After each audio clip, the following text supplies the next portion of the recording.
अस्सलाम वालेकुम students, hopefully you be fine feeling well. जैसे कि आपको पता है लास्ट लेक्चर में हम अल्टरनेटिंग करंट चैप्टर कंप्लीट कर चुके थे। इसमें काफ़ी कंसेप्ट्स क्लियर की, उसी कंसेप्ट्स को इधर न्यूमेरिकल्स में भी हम रिवाइज भी हो सकती है, उनके पार्ट, उनके टॉपिक्स के नेम्स, आइडियाज़ उनके बारे में। तो ये हमारे पास इस लेक्चर में इस चैप्टर के physics second year chapter number 15 alternating current के जो न्यूमेरिकल प्रॉब्लम्स है वो आप स्टार्ट करते हैं। पहला न्यूमेरिकल प्रॉब्लम है, ये बार बार मैं बताता जाता हूँ कि बजाय कि एक सवाल लिखना उसका फिर समझाना फिर दूसरा, तो ये इससे जो है एक चीज़ अगर फर्ज कर 5 मिनट में हो सकता है तो फिर उस हिसाब से वो कम 30 मिनट लेगा। तो मैं इसलिए पहले से ही प्रिपेयर करता हूँ आप लोगों के लिए, ताकि आप लोगों के लिए हेल्पफुल हो कि अगर आपको एक ही चैप्टर के न्यूमेरिकल्स देखने हैं तो बजाय ये ना हो कि हर न्यूमेरिकल को आप अलग अलग देख के हर न्यूमेरिकल को आपको 10-10 मिनट 5-5 मिनट हो और आपका टाइम इससे ज़्यादा वेस्टेज होता है। जो टाइम इफेक्टिव है, कम टाइम में ज़्यादा चीज़ करवाना, मेरा यही फार्मूला होता है हमेशा कि कम टाइम में ज़्यादा चीज़ें कवर करवाना। तो अब कम टाइम में आपको एक ही लेक्चर में ये सारे न्यूमेरिकल्स देखने को मिलेंगे। तो हमारे पास है the RMS value of alternating current is 5 ampere. जो हमारे पास RMS वैल्यू है वो 5 एम्पेयर है अल्टरनेटिंग करंट का। It's frequency is 50 hertz. उनकी जो फ्रीक्वेंसी है वो आपके पास क्या है, ये 50 हर्ट्ज है। Which flows in a circuit through a resistor. एक रेजिस्टर है, रेजिस्टर को हमने AC सोर्स के साथ कनेक्ट किया है, ये हम पढ़ चुके थे। इस रेजिस्टर के अक्रॉस मीन्स जो हमारे पास क्या होगा, इसमें जो root mean square RMS value है इसकी वो 5 एम्पेयर है। जो फ्रीक्वेंसी है इसकी अल्टरनेटिंग करंट की वो 50 हर्ट्ज है। इस सर्किट में जब रेजिस्टर चूंकि हमने कनेक्ट किया है तो ये कह रहे हैं तो आप मुझे peak current, peak means maximum current बताओ, और एक मुझे करंट बताओ जब आपके पास हो 0.002 सेकेंड के बाद, जब किसी भी एक पॉइंट पे, खास पॉइंट पे हम देखते हैं उसको हम कहते हैं इंस्टेंटेनियस करंट। तो मीन्स किसी खास टाइम पे बताना वो इंस्टेंटेनियस करंट है, ये मालूम करना है। तो RMS तो हम पढ़ चुके हैं कि I0 बाई अंडर रूट 2 इसकी वैल्यू है। अगर हमें I0 चाहिए मैक्सिमम करंट तो अंडर रूट 2 उस तरफ जाकर इससे मल्टीप्लाई हो जाएगा। IRMS की जगह 5 ampere, under root 2 as it is, इन दोनों को जब हम मल्टीप्लाई करेंगे तो 7 एम्पेयर हमारे पास आंसर होगा। इसी तरह इंस्टेंटेनियस करंट हम कर चुके हैं, I0 साइन ओमेगा टी के इक्वल होता है। तो I0 की जगह 7 पुट करते हैं, साइन 2 पाई साइन 2 पाई f, और ये टाइम है I0, ये I0 है, I0 साइन 2 पाई f t, इनको सब मल्टीप्लाई करेंगे तो हमारे पास इसका आंसर आएगा। दूसरा क्वेश्चन है, an alternating current flow through a resistor. एक रेजिस्टर से एक करंट फ्लो कर रहा है जो अल्टरनेटिंग करंट है ऑफ 10 ओहम। जो रेजिस्टर है वो 10 ओहम का है and produce heat at a rate of 360 watt. Heat means यहाँ पर जो पावर है इसमें वो 360 वाट मीन्स ये पावर के बारे में बात कर रहे हैं, पावर 360 वाट है। Calculate effective value of current end voltage, कि जो इफेक्टिव वैल्यू ऑफ करंट है या वोल्टेज जो हम पढ़ चुके थे, जिसको हम इफेक्टिव करंट इफेक्टिव वोल्टेज भी कहते थे, वो मालूम करना है। तो सिंपल है, हमारे पास हमने I और V मालूम करना है। यूज हुआ है पावर, तो जब पावर यूज हुआ है तो पावर का फार्मूला ही यूज होगा। तो power is equal to I स्क्वायर R। अगर हमें I चाहिए तो R इस तरफ आकर डिवाइड हो जाएगा। पावर की जगह 360, R की जगह 10 ओहम, इनको डिवाइड करो 36। चूंकि I स्क्वायर है तो आंसर पे हम रूट लेंगे, जिसे स्क्वायर और रूट कैंसिल होकर 36 का रूट 6 आंसर आता है। 6 एम्पेयर इसका आंसर है। वोल्टेज सबसे सिंपल है, V is equal to IR। I की जगह हम 6 पुट करते हैं क्योंकि हमें करंट गिवन है 6, ये है 6 हम फाइंड कर चुके हैं। और R की जगह 10 वो डेटा में भी है कि रेजिस्टेंस इसकी 10 ओहम है, तो 6 10 60 वोल्ट। सबसे बेसिक ईजीएस्ट वे है हमारे पास। इसके बाद है कैपेसिटर ऑफ कैपेसिटेंस। एक कैपेसिटर है जिसका कैपेसिटेंस है 6 माइक्रोफेराड। 6 माइक्रोफेराड इस कनेक्टेड अक्रॉस एक एसी सोर्स के साथ हमने इस कैपेसिटर को कनेक्ट किया है। जो है सोर्स है वो 220 वोल्ट का है हमारे पास। Calculate the current. एक तो हमें करंट चाहिए कब? Through a capacitor of a frequency, अगर उस कैपेसिटर की फ्रीक्वेंसी 550 हर्ट्ज हो। एक कैपेसिटर है उसको हमने एसी सोर्स के साथ कनेक्ट किया है। एसी सोर्स हमारे पास 220 वोल्ट सप्लाई दे रहा है। जो कैपेसिटेंस है उस कैपेसिटर का वो 6 माइक्रोफेराड है। उस पे जो फ्रीक्वेंसी है वो 50 हर्ट्ज है, तो करंट क्या होगा? द वेरी सिंपल, जब वोल्टेज होगा और हम रिएक्टेंस की बात करते हैं, कैपेसिटेंस की बात करते हैं, तो उस केस हमारे पास V is equal to I. R की जगह हम ये पुट करते थे, हम पढ़ चुके हैं। अब हमें I चाहिए तो XC इस तरफ आकर डिवाइड हो गया।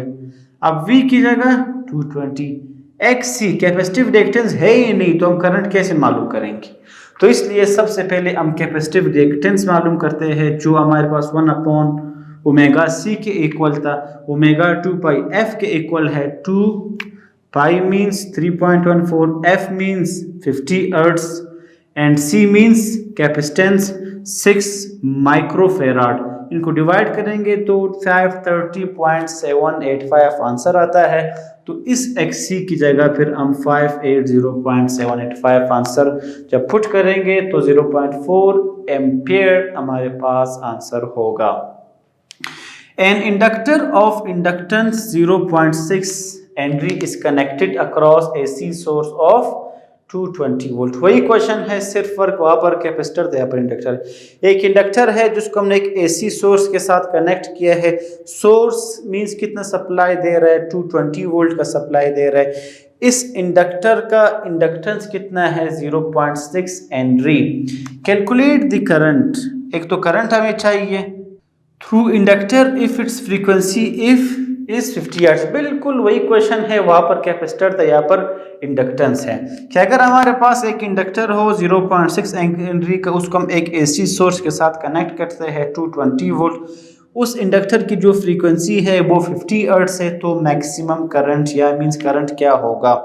तो करंट के लिए सिंपल वही फार्मूला है, V is equal to I R. R inductor में जो रेजिस्टेंस का काम करता है वो इंडक्टिव रिएक्टेंस होता है। अगर आपको I चाहिए तो ये टर्म इधर आकर डिवाइड हो जाएगा। V की जगह हम क्या पुट करेंगे? 220। जो इंडक्टिव रिएक्टेंस है वो 2 पाई एफ एल या ओमेगा एल के इक्वल होता है। तो वैल्यूज ऑलरेडी गिवन है, 2 पाई एफ एल, इनको डिवाइड करेंगे तो 1.2 एम्पेयर हमारे पास आंसर होगा। इसके बाद है a current of 0.3 ampere. A current of 0.3 ampere flows through 2 microfarad capacitor connected across AC source of frequency 100 Hz. Find reactance of capacitor and voltage. बिल्कुल वही क्वेश्चन है कि एक कैपेसिटर है, कैपेसिटर को हमने एक एसी सोर्स के साथ कनेक्ट किया है। जो सोर्स आप यहाँ पर दे रहे हो एसी सोर्स, और जो करंट इससे फ्लो कर रहा है वो हमारे पास क्या है? वो 0.3 एम्पियर का करंट इस कैपेसिटर से फ्लो कर रहा है। अगर इस कैपेसिटर की फ्रीक्वेंसी 100 हर्ट्ज हो तो इस केस में एक तो मुझे वोल्टेज मालूम करना है कि वोल्टेज क्या है। फाइंड द वोल्टेज, कि जो आपने एसी सोर्स दिया है वो कितने वोल्ट का है, वोल्टेज कितना उससे सप्लाई हो रहा है वो मालूम करना है। दूसरा, इस कैपेसिटर पे जो रेजिस्टेंस का काम करता है जिसको हम रिएक्टिव कैपेसिटेंस कहते हैं वो मालूम करना है। दो चीज़ें मालूम करनी है, एक रिएक्टिव कैपेसिटेंस और कैपेसिटिव, और दूसरा है हमारे पास वोल्टेज मालूम करना है। रिएक्टिव कैपेसिटेंस सिंपल है, 1/ओमेगा C के इक्वल होता है, ओमेगा 2 पाई F के इक्वल होता है। तो 2 पाई की जगह 3.14, फ्रीक्वेंसी की जगह 100 हर्ट्ज एंड कैपेसिटेंस की जगह 2 माइक्रोफेराड। इनको डिवाइड करेंगे तो 796 ओहम हमारे पास आंसर होगा। अब वोल्टेज मालूम करना है। वोल्टेज तो सिंपल है, V is equal to I R. R means resistance. Capacitor के केस में रेजिस्टेंस का काम करता है, उसको कहते हैं कैपेसिटिव रिएक्टेंस तो I की जगह 0.3 हमें दी गई है। XC कैपेसिटिव रिएक्टेंस 796 हम फाइंड कर चुके हैं। इन दोनों को सिर्फ मल्टीप्लाई करेंगे तो 239 वोल्ट हमारे पास आंसर होगा। मीन्स 239 वोल्ट इसमें सप्लाई जा रही है। इसके बाद है हमारे पास कि an inductor as resistance 25 ohm. एक इंडक्टर है जिसका रेजिस्टेंस है 25 ओहम और उसका जो इंडक्टेंस है वो है 0.4 Henry. Calculate its reactance and impedance. एक इंडक्टर है जिसका रेजिस्टेंस है 25 ओहम, उस इंडक्टर का जो इंडक्टेंस है वो है 0.4 हेनरी। आप मुझे एक तो रिएक्टेंस बताओ, इंडक्टिव रिएक्टेंस, दूसरा इम्पीडेंस Z बताना है। अब रिएक्टिव मींस इंडक्टिव रिएक्टेंस तो सिंपल है, ये ओमेगा L के इक्वल होता है 2 पाई f L के, 2 पाई f L, तीनों को मल्टीप्लाई करेंगे 75 ओहम इसका आंसर होगा। Very basic. इम्पीडेंस Z है। अब Z में हमारे पास R square plus basically formula XL minus XC होता है, लेकिन अगर क्वेश्चन में एक ही रिएक्टेंस दी हो तो आप उस एक को ही यूज करोगे। तो आप पर सिर्फ एक ही दिया है तो हम एक ही यूज करेंगे। R की जगह 25 ओहम, इंडक्टेंस हमारे पास आया है रिएक्टेंस 75 ओहम, इसका स्क्वायर इनको सॉल्व करोगे तो 79.05 हमारे पास एक इसका आंसर होगा। तो इम्पीडेंस हमारे पास आया 79.05। इसके बाद हमारे पास है कि एन, ये क्वेश्चन मैंने कंप्लीट नहीं लिखा है, ये लास्ट क्वेश्चन है इस न्यूमेरिकल्स का, कि एक RLC सर्किट है आपके पास दैट एज अ रेजिस्टर। ये भी मैं कंप्लीट डेटा से होता हूँ कि एक RLC सर्किट है। RLC हमारे पास कौन सर्किट था? RLC को जब हम सोर्स के साथ कनेक्ट करते थे इसको हम RLC सर्किट कहते थे। अब ये कह रहे हैं इस सर्किट में जो हमारे पास एक रेजिस्टर है, एक इंडक्टर है, एक कैपेसिटर लगा हुआ है, ये RLC सर्किट कहलाता है। इसमें जो सप्लाई वोल्टेज है वो 100 वोल्ट है। इसमें जो रेजिस्टेंस है, रेजिस्टर है, वो उसकी वैल्यू हमारे पास 9 ओहम है। जो इंडक्टिव रिएक्टेंस है, रेजिस्टर पे जो अपोज करता है वो रेजिस्टेंस होगा 9 ओहम। इंडक्टर पे जो चीज़ अपोजिशन का काम करता है, रेजिस्टेंस का काम करता है, उसको हम इंडक्टिव रिएक्टेंस कहते हैं, वो है 28 ओहम। कैपेसिटर पे जो रेजिस्टेंस का काम करता है जिसको हम कैपेसिटिव रिएक्टेंस कहते हैं, उसकी वैल्यू है 16 ओहम। तो आप मुझे क्या बताओ, इस सर्किट में इम्पीडेंस क्या है, करंट क्या है और इसका फेज एंगल क्या है, वो आपने बताना है। तो इम्पीडेंस तो सिंपल है। देखिए दोनों चीज़ें दी है, जब दोनों चीज़ें दी हो तो फिर एक x नहीं लगाना, फिर कंप्लीट फार्मूला लगेगा R square plus XL minus XC whole square. ये हम प्रूव कर चुके थे इम्पीडेंस का फार्मूला। R की जगह 9, inductive reactance 28, capacitive reactance 16, 28 minus 16 का स्क्वायर और इसको इससे ऐड करेंगे तो हमारे पास 15 ओहम का आंसर होगा। मैंने डायरेक्ट लिखा है। दूसरा है करंट। करंट क्या हमें पता है कि किस चीज़ के इक्वल है, हमारे पास इम्पीडेंस V अपॉन I के इक्वल था। अगर आपको करंट चाहिए, I उधर आकर मल्टीप्लाई हो जाएगा, Z इस तरफ आकर डिवाइड हो जाएगा। V की जगह 100 वोल्ट वोल्टेज, इम्पीडेंस 15 हम मालूम कर चुके हैं, तो 10 को जब 15 से डिवाइड करेंगे 7.33 एम्पेयर हमारे पास करंट होगा। लास्ट पॉइंट है इसमें फाई। फाई को हम कहते हैं कि क्या मालूम करना है, फाई का मतलब क्या था, फेज एंगल मालूम करना है। फेज एंगल हमारे पास किस चीज़ के इक्वल था? अब फेज एंगल हमारे पास किस चीज़ के इक्वल है? जब हम फेजर डायग्राम देखेंगे तो हमारे पास बिल्कुल ये फार्मूला होगा। फेजर डायग्राम हम ऑलरेडी कर चुके हैं। या तो हम फेज एंगल फाई किस चीज़ से मालूम करते थे, इनके लिए tan इनवर्स से भी हम मालूम करते थे। tan इनवर्स जो भी दो क्वांटिटीज़ है वो हमने मालूम करना है। वो कौन सी दो क्वांटिटीज़ है जिसके ऊपर हमने मालूम करना है, यहाँ पर आपने देखना है। या तो रेजिस्टर होगा या इम्पीडेंस होगा। इम्पीडेंस हम क्यों ले रहे हैं, क्योंकि क्वेश्चन में लिखा है कि find the phase angle between voltage and current. Impedance में ही वोल्टेज एंड करंट आता है, तो हम वोल्टेज एंड करंट यूज करते हैं। अब यहाँ पर हमारे पास हम cos फाई भी यूज कर सकते हैं, tan फाई भी यूज करते हैं, लेकिन बेहतर मेथड ये है कि जो बाय बुक हमने किया है वो है tan इनवर्स से हम फेज एंगल मालूम करते हैं।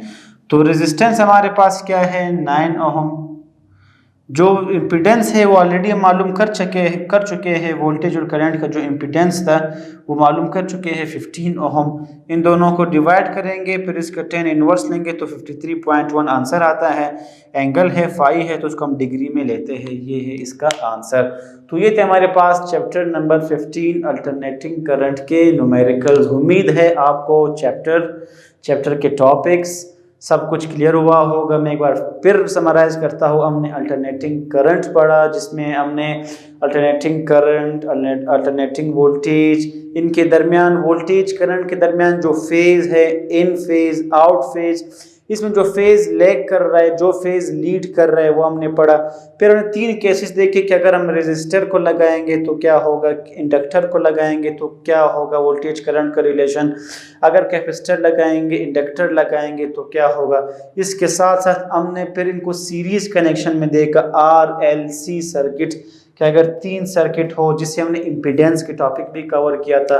इसी तरह हमने RC series circuit, RL series circuit हम पढ़ चुके हैं इसके मुताबिक। इसके बाद हम इसमें इसके पावर इन अ सर्किट पढ़ चुके हैं कि इसका पावर क्या होता है, true power, real power, apparent power, power factor, ये कवर कर चुके हैं।